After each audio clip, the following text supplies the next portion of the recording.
It's my great pleasure to welcome the artist Stuart Semple for this week's talk. Stuart's large-scale canvases and installation works deal with concepts of fear, nostalgia and isolation. His works can be found in major international collections including the Getty and the David Roberts Foundations. He has been featured on the BBC and in a range of publications including Esquire, the Art Newspaper, Vogue, The Telegraph, Observer, ID and Art Review, among many others. He's an ambassador for Mind and a member of the Design and Artists Copyright Society Creators Council and is on the advisory board of the International Child Art Foundation. He also founded the Auburn Gallery, which nurtured young British talent. Today he's going to be joined in conversation by the arts writer Josh Spero, so please join me in welcoming them. Thanks everyone for coming. I thought we'd start off, Stuart, by talking about the moment of your meteoric success, your amazing rise to fame. You told me the other day that you sold £1 million worth of paintings in was it one evening? And how much did you have in your bank account that morning? A lot more than I had when I left. Yeah, lots. But you said you left that morning. You had minus £30. Yeah, I normally have minus something before a show. To be honest, that kind of hasn't changed because I put everything into the show. But yeah. So actually, it was a transformation that you could not have expected. Yeah, I mean, I'd been working hard for lots of years, but at that point, it kind of freaked me out a bit. I think. So how did it feel to be one of those overnight successes that takes years? I don't know. It felt kind of strange because, you know, when I was selling my work for a few quid on eBay, which was like 3 or 4 years ago, that felt quite natural and quite kind of honest, and people paid what they thought it was worth, and I could pay the landlord, and I felt very privileged actually at that point to be able to be an artist and live that way. But when it kind of got silly and one thing was more than people I knew made in a whole year, it kind of didn't sit that well with me, if I'm honest, and it just sort of, it was a bit strange. Yeah. And were you expecting that? Had you sort of gradually been building and you thought, right, now I'm taking off, or did it really come out of the blue? I don't know, because I think before that show I was really focused on the work and getting it right and making sure everything kind of worked, and I was really in kind of art making mode, like right up until that minute, and I was, you know, I kind of got changed quickly in the change toilet, you know, for the private view or whatever, and got there, I was like, you know, everything had gone, and it was like, well, how the hell's that happen, you know? Why do you think it was that particular moment? Other than your sort of wonderful art, what do you think explains that particular evening? I don't know, I mean, a lot was going on at the time, wasn't it? I mean, this is sort of like before the recession hit, and everybody was very buoyant, and I suppose a lot of people wanted to maybe celebrate, they were in sort of celebratory mode, and the acquisition of these kind of things was something that they were sort of tuned into at the time. And more kind of poppy-ish kind of work is always the sort of go-to point at those times in history, I think, isn't it? Is it? Why is that? Why is that? Because people see it as looking like the capital in a way. You think that they're people assume that because they're bright and, you know, they're therefore cheerful, which, as we will discover, is not necessarily the case with your art. Yeah, I think so. I mean, when people are in celebratory mode, that's the case. I mean, I was making stuff, I always reflect the times. You know, I paint the landscape around me, which is a cultural landscape. And, you know, I remember making work for art fairs in China or whatever just the following year. And there were much more bleak paintings, like literally saying, we need new dreams, and kids pulling their hair out and stuff. And galleries saying, oh, we don't want this. People don't want to see that, you know. So that £1 million sale initiated quite an extravagant period. For you. You flew 15 people to New York to help work on a show? Yeah, but other things as well. I think it was just the guilt of it, because I was very young. I was like 23, 24, and I was surrounded by a lot of my friends who I thought were more talented than me, to be fair. So I felt very guilty about it.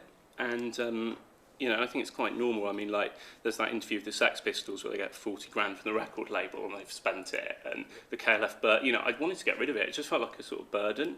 I didn't really have anything to... I'm sure it's a burden we'd all like to have. Well, yeah, but you say that, but, you know, I just didn't feel it was deserved, if you know what I mean. And I didn't really have anything to look up to. The only things I had that I could see was, like, Jeff Koons, maybe, or Damien Hirst, and pressure from dealers to sort of ramp up my production, so I started to employ people, get a bigger, you know, go down that kind of weird route, which actually just distanced me from my work. So it's quite horrible. Well, let's on that terrifying note, let's go back to the beginning and talk about how you got into art, and we'll work our way back up to the terror. Yeah. What's the first painting you remember seeing? Well, I've got some. Shall I show you some of the slides Yes. that I've got of various things? So that was the show that did really well. That was actually from that weird night. And then like the sort of because like money and celebrities is the way people judge the value of things. So There you are with your sunglasses, looking preternaturally cool. looking stupid, basically. Getting mobbed in Italy, which is strange, with the editor of Vogue, and then that's the mayor of Italy. And it's a very strange experience to be a painter and like have to deal with that stuff. Anyway, these are the kids that I started to employ. You know, people who were more talented than me, and I kind of felt I had to give them a job. And spent most of the time sort of fixing the printer and dealing with it if one was ill or whatever. And it was very strange. And then, this is another big show. But getting into the work, this is one of the first paintings I saw, because I grew up in Dorset, where there isn't art. Like it never reached there for some reason. I don't know why. And except I went to Catholic school. Yeah. So it's entrenched in imagery and symbolism everywhere you go. To the point where you Jesus almost pin-ups. Yeah, Jesus pin-ups, and you're almost blind to it. Yeah. Like my great grandmother had like the Holy Virgin Mary in her pants that she used to sleep with, and all that kind of stuff. But this Millet's Angelus was everywhere. And we would stop every day to say the Angelus and think about spirituality, all the work, all the toil, and all these kind of things and my great grandmother had that in her house, and that sort of really kind of stuck with me as one of the first things I saw. How did it influence you in terms of its aesthetic, or in terms of its meaning and beliefs? Or well, I knew about the meanings of belief, but I knew an artist had made it, and I knew it was a piece of art, even though most of what I saw were actually bad reproductions of it. I never saw the original. I knew an artist was behind it, and that art was so art was in my life, and it was given quite high regard by the people around me. They would literally pray to this thing and look at it once a day. So it's given you the idea of the painting as a sacred object. Definitely, painting's important. That kind of came through, and then you have some more as well. Yeah, then like when I was 8, my mum took me to the National Gallery, and I saw that, and that was just it. Like I can still remember it, like so vividly. What do you remember? Just that. See? That. What impression did it make on you? I don't know, but my mum says like I was like awestruck. Like she describes it like I'd seen something. Like you had your own epiphany. Yeah, it totally was. And the weird thing was, on the way out of that show, I saw a Warhol, and it must have been just after he died, and it meant nothing to me. Like I can't remember that picture, which is quite interesting, but that stuck with me, and always has. So I knew again an artist had made it. Maybe that's something that I was interested in trying to do. And then my nana gave me a book of Van Gogh pictures, and I started to paint from the book. So that was one of the first paintings I made, was a replica of that, using a stick and loads of oil paint that I found. It probably looked quite like the original. It wasn't far off, but I only remember it as a kid, but yeah.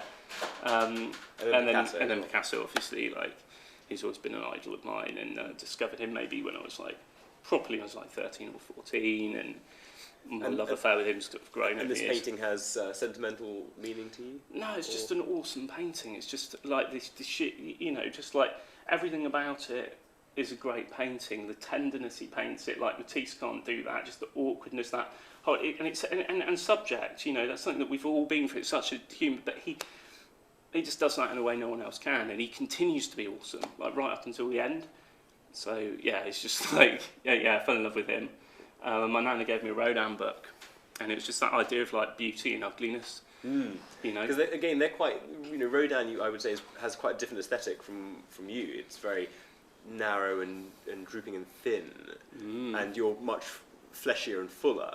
So again, how did it influence you? Did it just show you the world of art, or did it actually leave any particular traces? Well, it's like the humanity in it. The way he deals with his subject, like the gentleness, the reality of it. The brutalness of it, and like I haven't really been, people gone about Francis Bacon or whatever, but I think that does it just as much, than it did to me. And I realised art could convey an emotion in a way that maybe other things kind of couldn't. No, you told me when we spoke a while ago about sensation. Yeah. Why was that a particularly important exhibition for you? Well, because up until that point, every artist I'd seen, including Warhol, were dead. And they were in museums. And I didn't realise that artists were a living species. Like, I thought they were extinct. Like dodos? I thought they were dodos, literally. I didn't realise that was an option. And then when I was 17, my art college bussed us all up to sensation. And to be honest, I didn't know the foggiest what was going on. I mean, I was used to looking at books that were 30 years out of date in the college library, and there I am confronted with these sort of YBA works, But it was a revelation. I mean, it was really exciting. I was like, oh my God, artists are alive and they're making stuff. And Yeah. Which particular artists Well, or there was works influenced you? I don't know if I've got it in here, but did I? I don't know. Yeah, but the Jake and Dinos Chapman stuff, only because I was a teenager and they had dicks on their heads. But, you know, we all had a good laugh about that. Yeah. And Sarah Lucas, but there was this bit and you had to be 18 to get inside it. And it was sort of Sarah Lucas's kind of on the chair kind of bunny thing. And I remember we busted in there and we all thought we were very clever, you know. But art was entertaining for the first time, you know, that was a show and it was an environment, everything about it. And you said you were at art college. You knew then by that point that you wanted to go into or become an artist? Yeah, but I knew it, but no one around me would let me. So I enrolled to do sociology, media, communications and English because that's what my mum told me I had to do. Yeah. And I remember crying in the car and screaming at her how to go to art school. And she literally said, "No, you'll end up chopping your ear off. You'll die in a garret." Like, she actually said that because that was the myth, you know, that's all they knew. And but they let me do the A-level art. So I'd go over to the art college for 3 hours a week, and the other kids on the course were getting these fat portfolios because they were doing it full time. And I started to not turn up to the other lectures and just kind of hang around the art college. Yeah. And after 3 or 4 months of that, the kind of head of the art college was like, "Look, we need to kind of do something. You can't just keep turning up like you're not enrolled, you know." So I had a word with my mum, and then. And did she reconcile herself to it at that point? Well, she reluctantly let me do it. She was like, "Actually, look, these drawings are all right, you know." So by then you'd had a lot of practice. You've been drawing for years. Do you think that what did you learn at art college? What did it teach you? Well, actually, at that college, which was at Poole, an awful lot. It's the first time I came in contact with proper art history. We had a great lecturer who used to come from Southampton, and I found her fascinating. And again, drawing like life class there was amazing. 6 hours every week for 2 years. You know, great tutor. I really learned to draw, and I learned to be self-directed and independent. They didn't chain you to a desk like they did at school. And I was only 16, 17.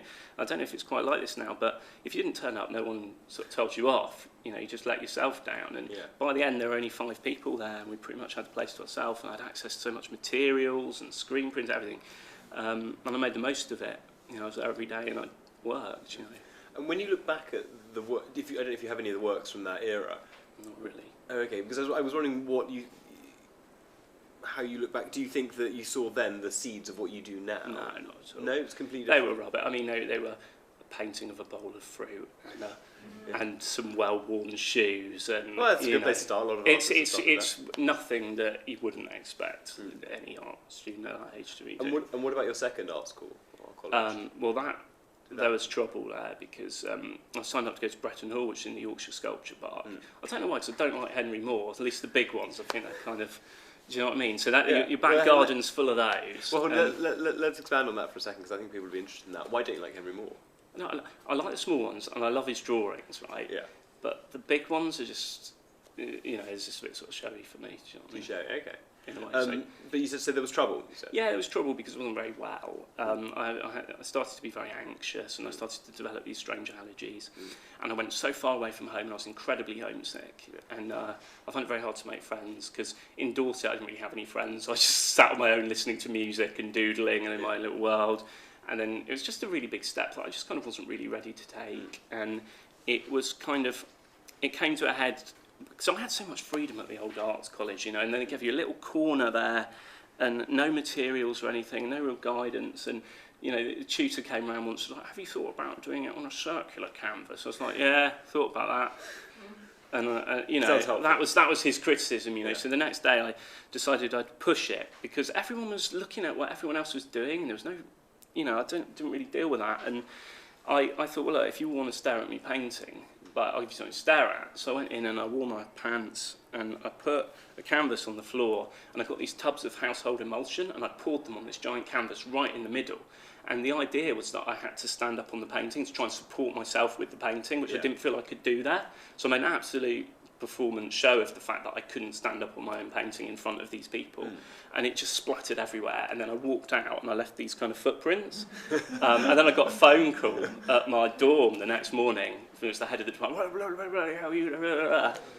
And I was pretty much, sod it, I'm not coming back. And that's how it ended. It's nice to know that most artists want to leave metaphorical footprints. You actually let them leave footprints. I'm sure they cleaned them up, but and that was that. And then shortly after that, I got really ill with my thing, and Do you want to talk about that? Do you want to admit? yeah, I mean, basically, I always knew in the back of my mind, weirdly, that if I left the college to go home, something would happen to me, which is why I always avoided going home for visits at weekends. So you had a bit of foreboding. Definitely, and I've always had that, which is kind of really strange, like kind of premonitions and stuff. I don't know, but I have. And I really didn't want to go there, and I went home, and on the car on the way home, I don't know if I ate something, ingested something, or touched something, but my whole face started swelling up with this massive allergic reaction. Like, my lips were huge, I couldn't breathe, I couldn't swallow. And I kind of got on the train and blah, blah, blah, and my friends who were driving me down decided to be quicker to put me on the train than drive. So I actually kind of flopped out on my mum's doorstep, basically dying. She hadn't seen me for 6 months. And she got me into the hospital, and you know, it was whilst in the hospital they tried to do all the normal sort of allergy treatments that they give you, certain drugs and stuff, and it wasn't doing anything. So they put me in this sort of ENT ward where they could watch my throat properly, I guess. And in the middle of the night, it wasn't working. They got this plasma stuff, and they had this idea, oh, if we inject him with that, that will make him better because it's got some weird thing in it. So they put a drip on me at about 2, 3 in the morning, and I was allergic to that stuff. So it got twice as bad, and they basically called my parents in, and they were like, "Look, you've got to say goodbye to you, like, this is it," you know. I was like, "What? This is it?" Like 10-minute warning kind of thing. I was like, "What? How do you deal with that?" You know, and it was this ward, and it was an open ward, and there were like old men and some guy who'd had a you know, and I sort of thought I need somewhere private, so I sort of hobbled myself somehow over to the toilet, and I was in there with my mum, and I sort of said my goodbyes, and then she had to go. And then I was there. I was literally there in the hospital bed, thinking, right, this is it, you know. And then it was it, and I did flatline, and then I came back. Do they know? Do they have a medical explanation yet? Do you know what it was? Severe allergic reaction, and then they tested me, and they've given me a list of like 50 odd things that I'm allergic to, but they don't know which one did this. Right. So I left there extremely anxious about eating or drinking anything, obviously. And so that I was going to say that had, I mean, it would have for anyone particularly bad ramifications. And what did it do to you? Well, I mean, there were two. Well, I mean, I couldn't. Well, at my worst, I couldn't go out. I couldn't eat. Couldn't drink a glass of water. I couldn't be on my own, but I couldn't really be with people either. Couldn't really travel. Couldn't be in a close vehicle. Couldn't, you know, I couldn't do anything. I was basically bound to my flat, and it's then I started making art. And it's weird, like, and a lot of people don't talk about this stuff, but when I was in the hospital bed, you know, I did have an experience that, you know, was strange. Yeah. And I don't know if you call it divinity or God or whatever, but I realised there was something else, something that had put me here and something that could take me away from here. And in that moment, I decided, it was like a fork in the road, it's like the crossroads, whatever. It's like you can go that way and die, or you can go this way and do something. And I was like, I'll go that way and I'm going to do it with art. Yeah. So actually art has played even then was really important spiritually. So Yeah. you thought that's what I'm going to do. You reinforced your love. It was the go-to point. And even though I was at Catholic school, I didn't believe in God at all. But in that moment, I found myself kind of praying to something. You would. What else do you do? And at that point, something made sense. I was like, oh, it's got to be art, and it's got to happen. And then the next sort of day, I started making very different looking stuff. When you say different, what do you mean? Yeah, I've got some pictures of it. Let's see. So this is, I mean, obviously, it's a shame I don't have pictures of the shoes and stuff, but yeah, I came out with that. And this is the first thing you made after? Yeah, like the day after. Like I couldn't speak yet. You know, I could barely hold a paintbrush. And I made that, and I don't know what it means. You don't know? So no, I don't have a clue where it came from. Which I suppose is the nature of inspiration. And you moved on from this. How much did you paint? Did you paint every day? Yeah, I painted every day, 3 pictures a day, and I used to put them on eBay. And that wasn't to make money or to try and sell them, it was actually just a way of disseminating them and sharing them, what I was going through, because there were no blogs, there was no social media, nothing like that at that This was time. 2000? Yeah, and also I have Van Gogh in the back of my head as well, and how he wrote his amazing letters and how he sort of chronicled his whole life. I mean, that's an amazing sort of generous thing to do. And so I started putting them on eBay, and people started collecting them and buying them and owning them, and I made 3 a day for 3 years, so I made thousands of them. And they were really a way of me hiding from the anxiety I was going through, you know. And were they effective at that? Did they take you out of yourself? Yeah, they did. Completely took me away from it. And the second I stopped, I was back. And even now, if I'm freaking out on a plane or something, I will grab my sketchbook. I start doing that, and it's amazing. It's like, yeah. And how do you think you changed over how do you think your art changed over those 3 years?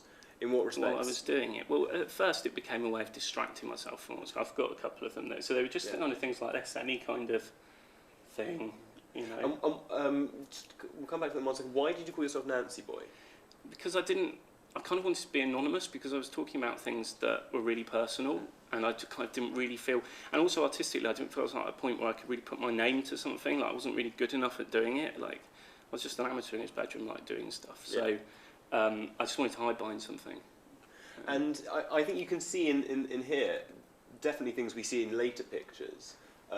You've got kind of figures falling. You've got a figure falling away. You've got bright blocks of colour. You've got words. Do you know how you came on those things, or were they just things you felt you had to put down?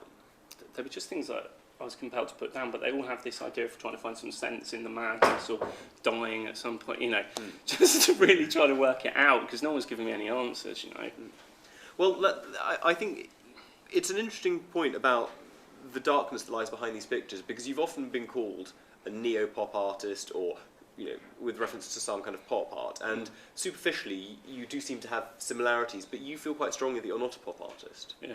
And that's because of this darkness. Well, no, it's not necessarily because of the darkness, but because I think that the world I paint, with the environment I paint, is a cultural world. It's made, you know, yes, I am relating to symbols and images and elements of popular culture, and yes, people might recognise them, but they're inherited in a very different kind of way. You know, like pop art's, for me, is the 60s, you know, and it's a discussion between the UK and America in a lot of ways, and it's that kind of discourse that happened, and then it's kind of over by the 70s. You know, it's on. Everyone's moved on, and Warhol's irrelevant, and then we pick it back up almost in the 80s, and we see it. I see it in Bournemouth on my TV via how Madonna's styled on Top of the Pops when I'm 6 years old. You know, how Judy Blame's styling Boy George, and I remember him getting arrested for having heroin or whatever. Like, I remember that image. You know, so that's how I see. You know, it's a third-hand thing. Yeah. And you know, I'm using that. I'm just describing my environment. Like Van Gogh's painting a cornfield, I'm just painting that world. Like, I'm not a pop artist. But it's interesting then that you happened on the pop artist palette, as it were. Does that mean something to you in particular? The way they used their colours and brand names. Yeah, well, I mean, I relate to it, but I think it was easier for those guys to have a sort of critical distance from that stuff. You know, Warhol's very clear. Like, if you look at his screen prints of Elvis, for instance, as opposed to his drawing of a shoe, which he calls Elvis, one's his commercial work, one's his art. You know, and he's doing a remarkable thing there. You know, he's introducing time, the repetition of this image. He's thinking about celebrity. You know, he's changed everything. But you know, I became aware of art after Warhol had died, and Warhol's death didn't reach me. I didn't know who the guy was. Yeah. You know, so it's nothing to do with it. You weren't at Studio 54. I wasn't. No. and it, you know, and in the same way, like Warhol's factory was just copying what was going on in London in the 60s. You know. So you started painting huge amount, you know, 2000, 2003, and then you had your really massive break. Yeah. And then you became this quite generous, extravagant sort of artist, employer, patron. When did that phase end? What happened? I had a son. I had Ari, and I just wanted to be with him. So everything slowed down. I wanted to take a bit longer with the work, and I realised that this idea of making something every day, you know, which is what I still make something every day and put it on eBay actually, but that the actual painting slowed right down, and I just wanted to take a little bit of time and think what else I could discuss with them, really. And I was a bit bored banging on about myself all the time. And, well, we're glad you've recovered for now. So it just kind of evolved into other stuff. And so you seem to have kept similar imagery and similar themes, but your practice has changed. Yeah, I guess so. I think it's evolved, you know, the way I actually paint's evolved, the time things take, what I can do with a painting. Can you tell us a bit about that, a bit about the sort of practical day-to-day things? Yeah, well, I mean, I go to my studio every day, whether there's inspiration or not. That's really important to me because I'm not in charge. You know, like inspiration finds me or it doesn't find me. Yeah. Like, I'm not in the. I don't want to get in the way. Like, I get in the way and think about it too much. It makes bad pictures. I know that.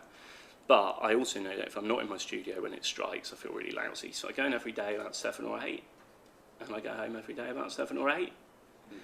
And a painting can take a couple of weeks or several years, you know, and there are paintings that I've been working on for 6-7 years that come out, something gets added, something gets deleted, they get put back away, they come back out. So it's this constant kind of re-evaluation of my own stuff. And it's a very gradual accretion of layers rather than the quick things you might just... Yeah, so you may think it's all done in a day, but it really isn't. And quite often collectors will buy them and it's still not finished. You know, there's several unfinished paintings and people, and I'll go back and I will be adding to them even now, you know. Now, we met around, I think it was 2007, we were introduced through a mutual friend. I think one of the first things you did was you offered me your dealer's house in Uruguay for a week. Oh, yeah, okay. So I was obviously very grateful to you for that. But I particularly then got to know your painting. And one of the first works that made a big impression on me was A Pounding Outside Poundland. You've got that here. Do you want to... Yeah, I'll show you now. Where's Poundland? No. There. Yeah. Talk us through this picture. Well, again, it's like, it really happened. So I did really get assaulted. And it's actually called Pounding Outside Poundland, or How My Nose Wonk, because my nose is not straight. And I made that a few years ago. But it deals with that same idea of a sort of crisis moment, or a point of impact. And up until the near-death experience, or this moment, I sort of felt quite indestructible as a child. I genuinely believed in magic, and I actually thought I could cause things to change. Like once I held my ear for 2 weeks and wished it would turn into a pixie ear. And the weird thing is, like, one of my ears is more pixie than the other one, if you look really... So, I don't know, that was proof it was real, right? Yeah. And I never broke a bone and nothing ever happened to me. Then all of a sudden, like one day, and it was daytime, like someone jumped out, kicked me in the face, nose went back, out of nowhere, blood everywhere, you know, and it was that jolt. Here you are, it's just the real world. The real world is not this fantasy, you know, this is a violent place, this is risky, this is dangerous, you know. And that's what that painting's trying to come to terms with, that moment of impact, you know. And it seems to have worked your way, that darkness has definitely worked its way into your paintings since. The reason if I talk about my opinion of this, the reason I really like this is because you have these delayed time frames. He's hit you already, or it looks like he's about to hit you, and you're already reeling. And I think it's that kind of slowing down and distancing that makes it a really effective painting. It's not just a moment of a scene, it's a lot of your mind's impressions set down at once. Yeah, and I mean, I think, again, that's my attraction to painting over something like photography, again. And, yeah, exactly that, you can play with time. And it's also through memory as well. I mean, I've painted it when I'm this age, right? I wasn't that age when it happened, so... So it is this whole collation of all these different time frames.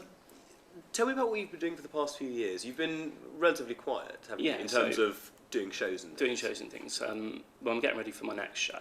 Which is when and where? Which is in October, and I'm still looking at buildings for it. Okay. But it will be in London, and then it goes to Australia and tours 4 cities. And so I've been making paintings for that, and sculptures and films and all sorts of stuff. So I've just been locked away doing that. You know, I moved back to Dorset with my son. Yeah, and I've just been painting. How did you move into sculptures and films? Because your work has so far primarily been painting and drawing, obviously. How did you get into sculptures and films? Well, it's weird because there's this. It's sort of the sculptures started with that's a sculpture, but these were really what informed a lot of the new sculptural stuff I've been doing, and these were fridge doors that I added to, I guess. And I was quite interested because there was it says the sound of a basketball in a gymnasium reverberating through the braces in a geek's mouth. Yeah, right. Make of that what you will. Yeah. So basically, yeah, I understood that the Museum of Modern Art in America, they did a show actually in the 40s of like household objects like sinks and stuff, and they displayed them as art objects. And it's a very Jeff Koons kind of idea that happened ages before we were talking about pop and all the rest of it. So I thought these household objects were really fascinating. But I was also, you know, I haven't really included it, but Lawrence Viner's a big influence on me in his use of text. And he really showed that a sculpture can happen sort of in your mind in a way, like he can describe a scenario, and you're there, you know. Yeah, like one of Richard Long's wall works. Yeah, so this is the idea. So I like the idea of taking a fabricated domestic object, which obviously you could argue an art object is also part of a cultural industry and an object that you can buy, all the rest of that, without getting too into that. And the idea was that I would add, as economically as possible, some kind of poetry to this surface to tell a story through it. So it would actually have no imagery at all. And that's what they were. So they're almost like paintings, and all of these are made out of paint, gestural painting as well. So there's a gesture in it and a defect and all that kind of stuff. And then my sculptures, they started to come out of that. And what about film? Because film's an interesting medium. It's very, a lot of people, it's getting a lot of prestige now. How did you find your way into Well, I that? struggle with it. I mean, I've always wanted my paintings to move. I mean, you can see that element of Yeah. time in there, and it's sort of, and I think very cinematically, particularly music inspires me so much, and I get pictures when I hear music. They flood in, and I've sort of thought, and I made music videos and things like that, and that was a sort of way into filmmaking, I think. What sort of music do you listen to? You reference a lot of your paintings have 80s song titles and movie titles and things like that. What sort of music do you listen to for inspiration? Everything. It's so varied. I mean, I find it like a sort of fuel, because it gets me in a certain emotional state, and it's about the emotional content of the music more than anything else. So typically kind of singer-songwriters, but very emotive ones. But a whole spectrum of things. I mean, it could be as trashy as Girls Aloud, or like Scott Walker or something, or Portishead, or... Okay, so it's a varied diet. It's not actually necessarily drawing on those 80s influences. No, it gets my body physically moving in the studio. And I always found as a kid growing up, again, without art, the songs, that was the art I could get. The lyrics, the songs, like Smells Like Teen Spirit, Nirvana, when that happened, I was like, oh my God, I'm not alone. There's something, and I just really, the video, everything about that. And I had this little red ghetto blaster in my bedroom, and I used to listen to the chart show. And again, it's that sort of British-American thing, because I wasn't allowed to watch American TV shows or listen to American music. My mum was against that. So it was a very secret kind of love affair with like Cyndi Lauper or something. Samid pop music, basically. And and that kind of happened. But I always wanted my paintings to be more like a song, like that. To be able to convey that. And you said you find film difficult. Is that because previously you've been able to control, as we've talked about, all those moments at once, and now you have lots of different moments that you can't control? It's that, and if I'm totally honest, there's other people as well. Because you can't do it by yourself. Yeah. And you're a control freak? No, I'm just rubbish at describing what's in here with my mouth. So it's like, no, but can we make it look a bit... And they don't get, and they've got their thing and I've got my thing, and maybe I just haven't quite found the people who can help me translate it, because technically I don't have the ability. You've also been doing, I guess you'd call them happenings. You've been releasing balloons and things. Talk about how you got involved with that. Yeah, I've got a picture of those somewhere. So these are the happy clouds. It was just like there's a kid holding one. It was it's the recession, and everyone was banging on about this, that, and the other, and I was getting really fed up with it, to be honest, because no one's doing anything about it, and it's age of austerity, this and that, and I was just thinking, well, we got the Tate, and that's still free, and you can walk in there and you can see something beautiful.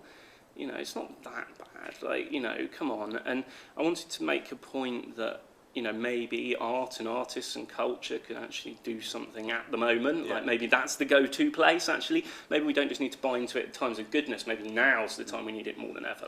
So fighting against that idea that art's never made anything happen. Yeah, I mean, what a load of rubbish. So I let off 2,000 of them from Tate Modern outside it, and they floated towards the financial district. And it really worked. There was this miserable guy, I don't know, some hedge funder, lost everything, walking across Millennium Bridge like that, and one of those nearly took his head off, and he was like, and his face, and I was like, that's it, it did it. Yeah. Speaking of happiness, you do a lot of work with Mind, mental health charity. How did you get involved in that? I got involved in that because obviously I'd had my own mental health problems, and art had really helped me. And then a few years ago, actually, my grandmother, she developed late onset schizophrenia, and it was absolutely terrifying. I mean, in her 80s, and the narrative she had going on in her head was horrible. We couldn't really get any support, and I found Mind, and they're absolutely amazing, and she's doing really well now, and thanks to actually their advice. And I thought, what I'll do is I'll make a donation, So I put 10 Nancy boys on eBay, and I gave them the money, and we kind of made friends, and we started toying with this idea that, does creativity really help? Is it really as good as drugs? In a therapeutic setting, I'm not calling it art, just as a therapy, and can it help? And the evidence was, it could. So we made a fund at Mind, Creative Therapies Fund, to fund arts-based creative therapies throughout England and Wales, and we've sponsored 8 of them now. And where are they? Are they attached to hospitals? Or No, are they for people they're to go- within the Mind. So Mind have like 100 offices throughout the UK, if you like, England and Wales, sorry. And those Mind associations run them, and they're all sorts of different things. They're like arts festivals, filmmaking. It's whatever's needed in that environment, because you find in different parts of the country there's different need and different requirements, you know. And so it's quite varied. And do you find when you ask other people to contribute or help, people think that art as a therapy is a worthwhile idea? Yeah, I do. And the people I've met going to these things, like I've met people who've been suffering with things like bipolar for like 15 years, and they've grabbed me and gone, my God, if it wasn't for this art class, I don't know where I'd be. This is everything to me. Or like people I've met at the Hackney Choir, which we fund. Yeah, it's night and day, you know. It's...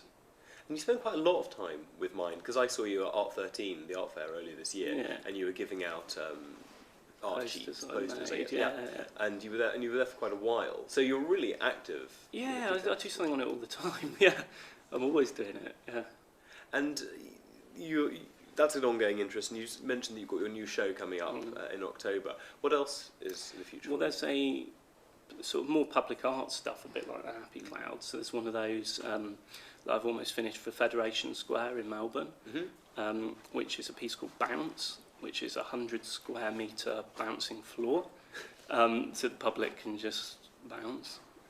But it sounds like you're incorporating joy into your work after many years of... Yeah, really because I realise that, again, it's Van Gogh again. He's not miserable when he's painting that stuff. Like, people have got it right, like, they're joyous paintings. That's when he's at his happiest. And you know, basically this whole new series of work is called Suspend Disbelief. You know, and I think that we've suspended our disbelief in the fact that we're all going to die one day. And that's what the show's about. And essentially this is the idea that actually if we connect to the fact that we are all dying, then we can truly live. And actually, what do you then want to do with your time? Will you want to bounce? Will you want to... Do you know what I mean? And what on earth is it when we cross between childhood and adulthood, where we pause all those wonderful things that we had? Like when I got that kick in the face, why? Why did it then become all serious and horrible? And no, you know, it didn't have to. I can still believe in magic, you know. And then, because I'll show you some of the new ones. Yes. So this is Michael Jackson in his wishing tree, and he used to climb up there in Neverland. What do you think Michael Jackson wished for? I don't know. Well, he wrote all his songs up there. More children. He wrote all his songs up there. But the interesting thing is that's from a documentary, and the guy making the documentary won't climb up the tree. And Michael says, "Oh, I love climbing trees. Aren't you going to come up?" And he goes, "No, I don't climb trees. Don't want to do it." And I just thought that really sort of spells out how, you know. Yeah. And you've got more paintings from yeah. So this one's called "I Was Young, I Was Wrong. It Couldn't Last." And they're... Do you want to explain that title? Yeah. Yes. Well, I was young, I was wrong, and it didn't last. But they're in a cave. It's a bit like a Plato cave, maybe, and there's obviously a rainbow at the end. But they're in this crappy horse that they've made out of a cardboard box, and it really is not getting them anywhere. That guy's going for it and trying to get them out. The adult's just freaking out, and this kid doesn't even have a life jacket, and he's decided to bail out. And the fact is, like, it's totally futile. And again, it's a painting of, like, this is from a real horse that a child really did make, so it's a painting of a child's painting, which is quite important to me as well. And again, it's about that suspension of disbelief, that you actually get to that stage, literally without a paddle, you know, like, the futility of that. Great. I think futility and joy, probably a good place to end it. Round of applause for Stuart, please, and then we'll take some questions.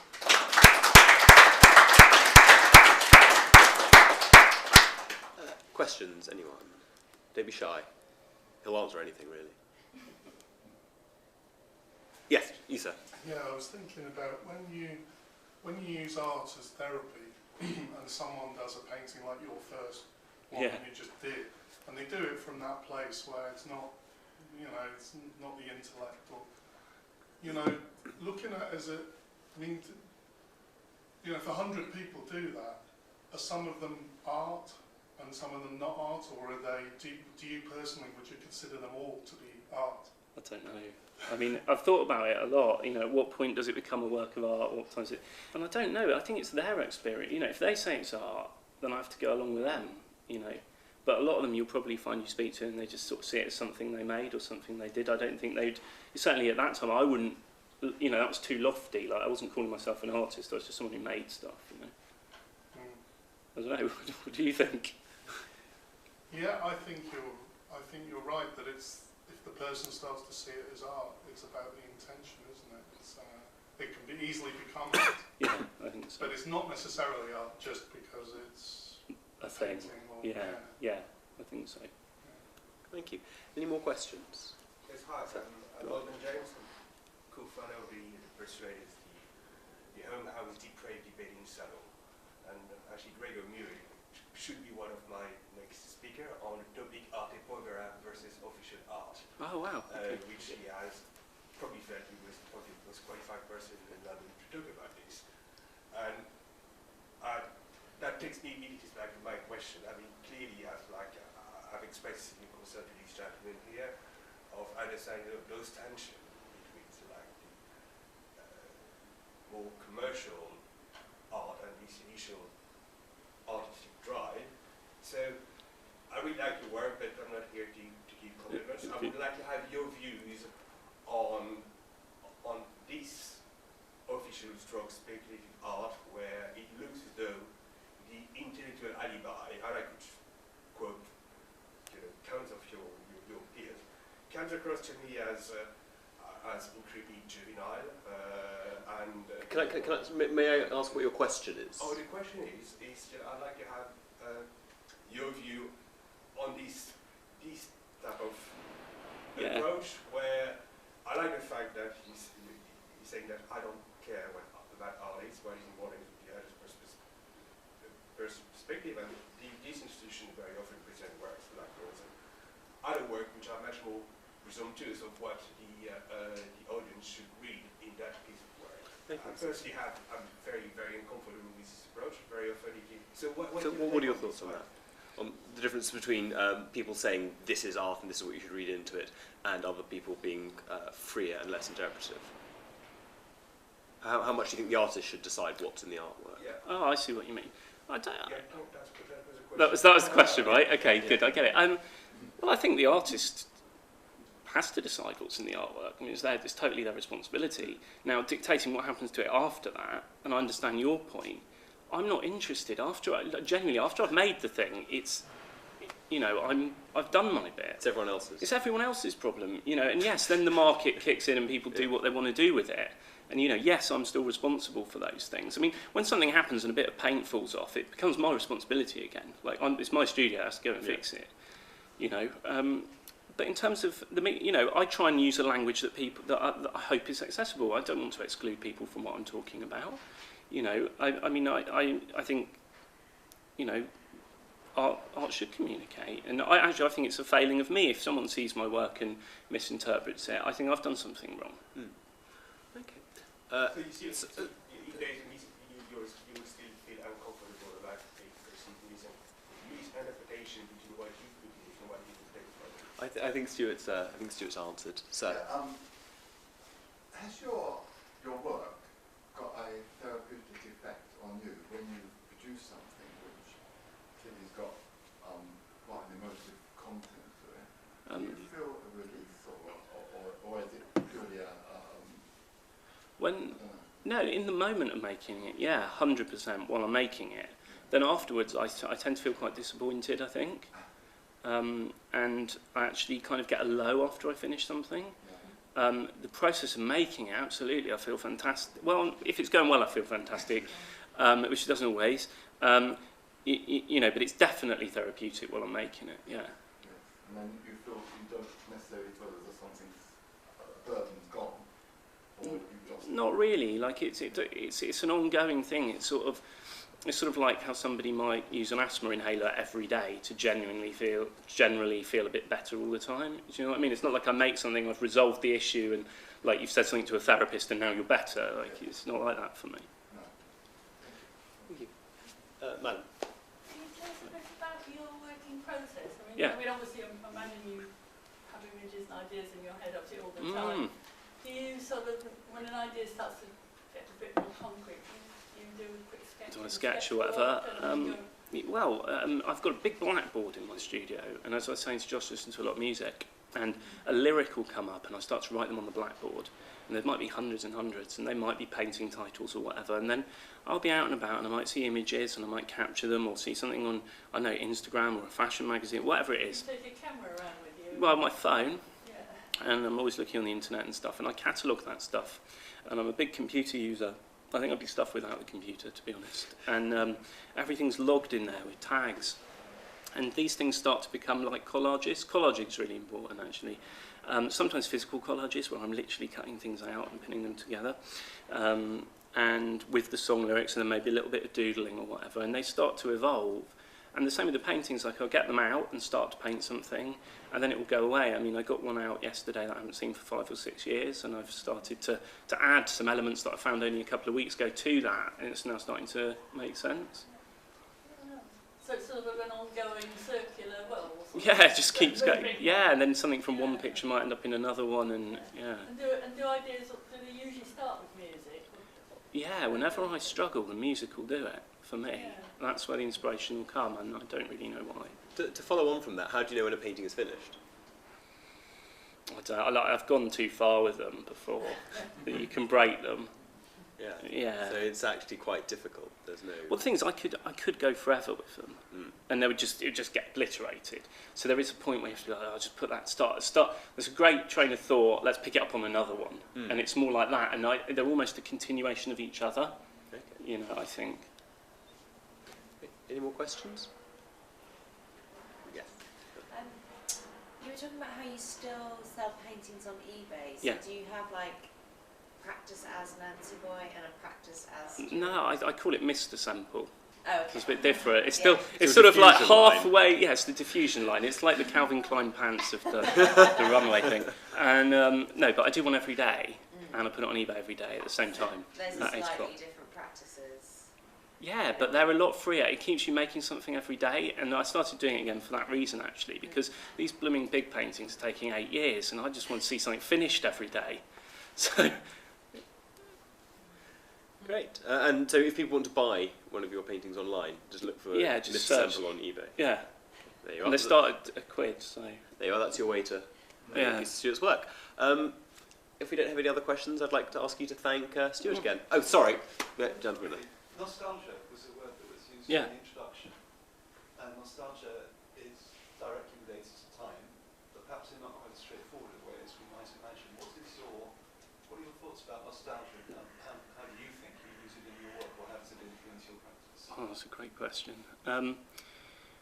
Well, I mean, yeah, it's definitely to do with the passage of time, and it's about recollection, isn't it, of things that have happened in the past. And in my instance, probably moments from popular culture, you know, so in particular movies and music that have had an impact on me growing up and how I feel towards them. And I think, you know, and art as well, I think it's easy to get nostalgic about the glory days of art, and painting was wonderful and artists were a lot more important than they are now and things. So I'm sort of conscious of that.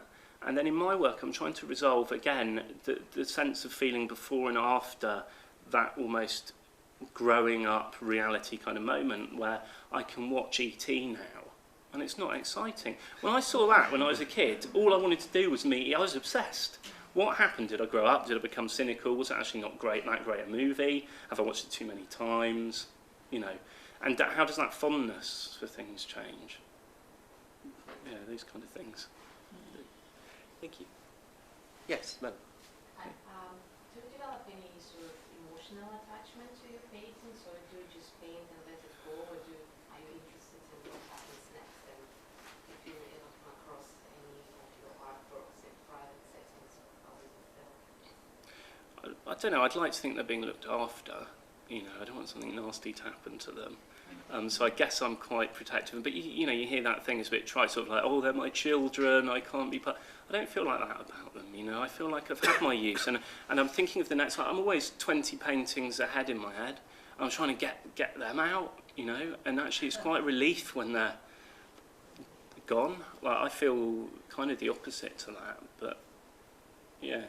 So they're like a burden that you've carried and then Yeah, and then Pass that's out the way. Right, on to the next. You know. on to the next burden. Yeah, and you know, I don't like many of them, so I want them out. So Oh, really? Yeah. That's a very interesting thing to say.